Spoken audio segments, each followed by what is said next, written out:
Hello students, कैसे हैं आप लोग। तो आज के इस वीडियो में हम देखने वाले हैं डिराइवेशन नंबर 5 क्लास 12th के लिए। इस वक्त जैसा कि आप जानते हैं टोटल क्लास 12 में लगभग 65 डिराइवेशन है। तो सारे डिराइवेशन को एक प्लेलिस्ट में करने के लिए हमने डिसीजन लिया है कि जिससे आप लोग को बोर्ड एग्जाम के दौरान एक अलग से फोकस मिले डिराइवेशन पे। और एक और चीज आपको समझाता हूँ, डिराइवेशन करते समय स्टूडेंट ये जरूर देखिएगा कि बेसिक लॉज कैसे इंप्लीमेंट हो रहे हैं उसके अंदर। बिल्कुल रटने की कोशिश मत कीजिएगा। तो आज का जो डिराइवेशन है उस डेरिवेशन में स्टूडेंट ये 3 क्वेश्चन है और तीनों क्वेश्चन का एक ही आंसर है। जैसे बोर्ड में अगर आपसे क्वेश्चन पूछता है कि electric field due to a point charge by Gauss law, इसको प्रूफ करो, तो वहीं आपको एक सेम इसका आंसर लिखना है जो आज के डेरिवेशन का है। दूसरा अगर पूछता है कि प्रूफ करो कूलम्स लॉ को बाय गॉस लॉ, तो भी आपको यही आंसर लिखना है जो आज का डेरिवेशन है। और तीसरा अगर ये बोले कि प्रूफ करो कि Gauss law inverse square rule को फॉलो करता है, तो भी स्टूडेंट आपको सेम डेरिवेशन करना है। यानी क्वेश्चन 3 आंसर 1। तो देखने में वर्थ है स्टूडेंट। चलिए देखते हैं इसको। और अगर अभी तक आपने हमारे चैनल को सब्सक्राइब नहीं किया है या अगर आप इंस्टाग्राम के थ्रू देख रहे हैं और फॉलो नहीं किया तो जरूर फॉलो करिए स्टूडेंट। चलिए, तो सबसे पहले क्या करते हैं स्टूडेंट, एक पॉइंट चार्ज लेते हैं जिसके वजह से मुझे इलेक्ट्रिक फील्ड निकालना है। तो मान लीजिए एक पॉइंट चार्ज है क्यू, इसके वजह से आर डिस्टेंस पे एक पॉइंट है, इस पॉइंट पर मुझे इलेक्ट्रिक फील्ड चाहिए। तो स्टूडेंट जैसा कि आप जानते हैं गॉस लॉ केवल और केवल क्लोज सरफेस के लिए लगता है। यहाँ क्लोज सरफेस तो है नहीं, तो अपने तरफ से आप क्लोज सरफेस मान लेंगे। इस सरफेस को हम लोग कहते हैं स्टूडेंट गॉसियन सरफेस। ये जो सरफेस है ये कहलाता है बेटा Gaussian surface. This surface is called Gaussian spherical surface. क्योंकि हमने स्फेयर लिया है स्टूडेंट, याद रखिएगा गॉसियन स्फेरिकल सरफेस है ये। स्फेयर मैंने जूम किया है, चार्ज को सेंटर में रख के आर रेडियस का एक स्फेयर बना दिया है ताकि सिमेट्री। और एक और बात स्टूडेंट, गॉस लॉ का यूज किसके लिए किया जाता है? फ्लक्स निकालने के लिए। अगर आपसे कोई पूछे कि गॉस लॉ का इस्तेमाल किसके लिए किया जाता है? फ्लक्स निकालने के लिए। लेकिन सिमेट्री के केस में we can use Gauss law to find out electric field as well. याद रखिए केवल सिमेट्री में तो मुझे सिमेट्री क्रिएट करनी पड़ी, इसीलिए मैंने पॉइंट चार्ज को कहाँ रखा? बीच में। या मैंने गॉसियन स्फेरिकल सरफेस बनाया ताकि ये पॉइंट चार्ज हमेशा उसके सेंटर में रहे। ठीक है, अब आपको क्या करना है स्टूडेंट, सबसे पहले आपको ये देखना है कि ये जो हमने नया बनाया है गॉसियन सरफेस, इसका एरिया वेक्टर किधर होगा? तो इसका एरिया वेक्टर बाहर की तरफ होगा। इस पॉइंट पे इसका एरिया वेक्टर किधर होगा? बाहर की तरफ होगा। किसी और पॉइंट पे देखना है, आप देख लीजिए, इस पॉइंट पे भी इसका एरिया वेक्टर बाहर की तरफ होगा। अगर जितने लोग को ये नहीं पता है कि पहली बात तो याद करो एरिया एक वेक्टर क्वांटिटी है। दूसरी बात अगर नहीं पता है तो याद रख लो।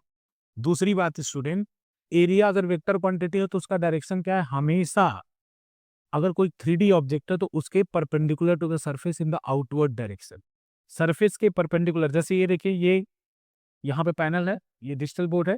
डिजिटल बोर्ड तो ये एक रेक्टेंगल है, इस रेक्टेंगल का एरिया वेक्टर किधर होगा? फिर ये ऐसे रहेगा, इस तरीके से होगा, बाहर की तरफ या अंदर की तरफ। क्योंकि ये 2D है तो दोनों डायरेक्शन हो सकता है। अगर ये 3D, जैसे ये रूम है तो मेरे सामने जो वॉल है उसका एरिया वेक्टर किधर माना जाएगा? बाहर की तरफ, रूम के अंदर की तरफ नहीं।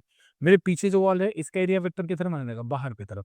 तो उसी तरह से अगर स्फेयर है तो इसका एरिया वेक्टर, छोटा छोटा एरिया वेक्टर बाहर की तरफ माना जाएगा। ठीक है ना। अब दूसरी बात है स्टूडेंट कि यहाँ पे अगर इलेक्ट्रिक फील्ड होगा, जो कि है, इलेक्ट्रिक फील्ड तो है ही, तो इलेक्ट्रिक फील्ड और एरिया वेक्टर का डायरेक्शन सेम होगा। अब ये मैं कैसे बोल सकता हूँ? ये मैं बोल सकता हूँ बाई सिमेट्री स्टूडेंट।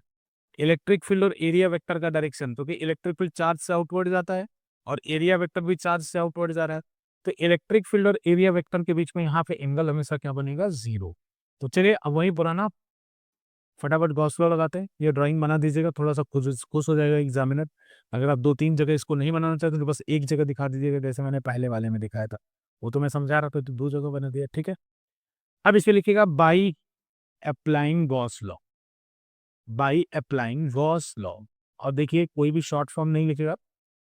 ठीक है, बाय अप्लाइंग गॉस लॉ सबसे पहला काम करेगा, फॉर्मूला लिखेंगे phi E dot D A या डी एस, जो भी आपको लगे। मैंने डी ए लिख रखा है तो डी ए ले लेता हूँ, आप चाहे तो डी एस भी ले सकते हैं। E dot D A equal to Q in charge enclosed upon epsilon naught. तो स्टूडेंट बस क्या करना है आपको, यहां से आप देखिए ई और डी ए के बीच में एंगल कितना है, खुद देखिए आप 0 डिग्री है, तो ये हो जाएगा E D A cos 0 degree. E D A cos 0 degree, और ये किसके इक्वल होगा? क्यू इन, मतलब जो आपने गॉसियन सरफेस बनाया है उसके अंदर कितना चार्ज है, तो उसके अंदर टोटल चार्ज कितना है? देखो क्यू है, तो क्यू इन कितना हो जाएगा? Q upon epsilon not. अब देखो बच्चों, यहाँ पे एक काम करने वाला हूँ जो आपको याद रखना चाहिए। cos 0 1 होता है, पहली बात तो ये क्लियर करो। दूसरा, ई को इंटीग्रेशन से बाहर ले लो, ई को इंटीग्रेशन से बाहर ले लो और यहाँ लिख दो क्यू अपॉन एप्सिलॉन ना। अब ये क्वेश्चन है क्यों बाहर ले लो ई को, तो यहाँ मैं रीजन दूंगा कि बेटा सुनो, ई को इसलिए बाहर ले लो क्योंकि ई कांस्टेंट है। ई कांस्टेंट है, आप बोलोगे सर अभी तो आपने निकाला नहीं, फिर आपको कैसे पता कि ई कांस्टेंट है?